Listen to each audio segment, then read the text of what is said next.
বাহিরের দিক দিয়ে ক্রিস্পি আর ভিতর দিক দিয়ে জুসি চিকেন ফ্রাই হলে আর কি লাগে বলুন।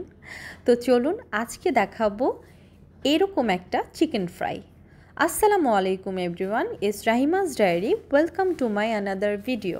আশা করি ভালো আছেন সবাই, আমরাও আল্লাহর রহমতে ভালো আছি। তো এখানে আমি দুইটা মুরগি নিয়ে নিয়েছি, ব্রয়লার মুরগি নিয়ে আমার নিজের মন মতো করে কেটে ভালো মতো ধুয়ে একদম জালির মধ্যে রেখে পানিগুলো ঝরিয়ে নিয়েছি।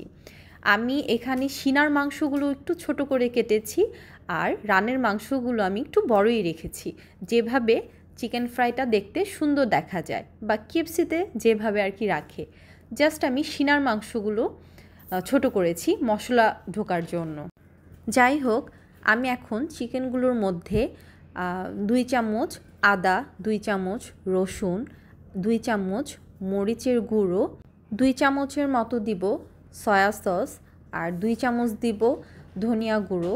আর সবচেয়ে ইম্পর্ট্যান্ট জিনিস হলো লবণ। লবণ ছাড়া কোনো কিছুই মজা লাগবে না, এটা 100% পারফেক্টলি হতে হবে।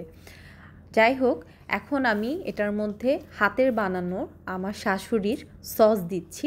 এটা ফ্রোজিং করা ছিল তাই এমন দেখাচ্ছে। সাথে দিব একটু জিরা ফাঁকি, একটু এলাচ ফাঁকি আর সামান্য পরিমাণের গোলমরিচের গুঁড়ো। আর এখানে আমি একটা ডিম ইউজ করেছি।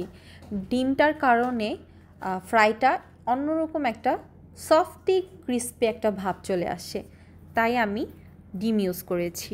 আপনারা চাইলে স্কিপ করতে পারেন। এখানে আমি একটা বাটির মধ্যে ময়দা নিয়েছি, সামান্য একটু চালের গুঁড়ো নিয়েছি একটু মরিচের গুঁড়ো আর সাথে একটু লবণ। এটা মিক্স করে আমি চিকেনে ভালোভাবে কোট করে নিব। প্রথমে আমি এটা ময়দার মধ্যে কোট করে দেন আমি একটা পাত্রের মধ্যে পানি নিয়েছি। তো দেন আবার এটাকে কোট করে ভাজার জন্য রেডি করব। অনেকে অনেক রকমভাবে কোট করে চিকেনটা ভাজার জন্য, তো আমি এভাবেই চিকেনটা রেডি করি। তো আমি একটা প্যানের মধ্যে তেল দিয়ে তেলটা গরম করে নিব। তো এখানে আমি আরও কিছু চিকেন ভালোভাবে কোট করে নিব, যাতে আমি একসাথে কয়েকটা চিকেন ভাজতে পারি। তো আমার প্রায় কোট করা শেষ। এখন আমি চিকেনগুলো আস্তে আস্তে দিয়ে দিব।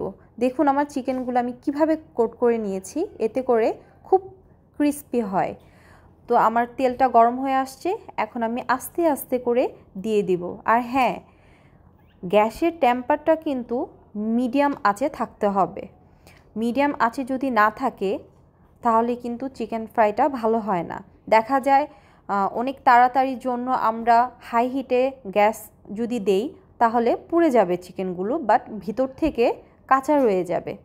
আর যদি একদম লো হিটে করেন, দেখা যাবে কোটগুলো এই যে ময়দা দিয়ে যে আমরা কোট করেছি খুলে খুলে আসছে।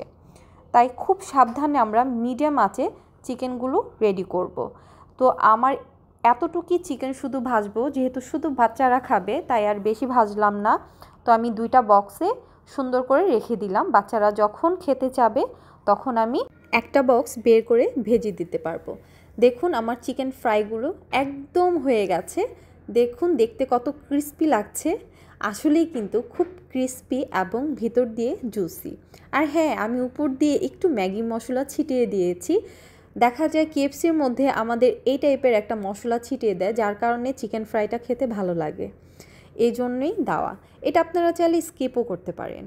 যাই হোক, আমার ভিডিওটি যদি ভালো লাগে অবশ্যই লাইক, কমেন্টস অ্যান্ড সাবস্ক্রাইব করতে ভুলবেন না। ধন্যবাদ।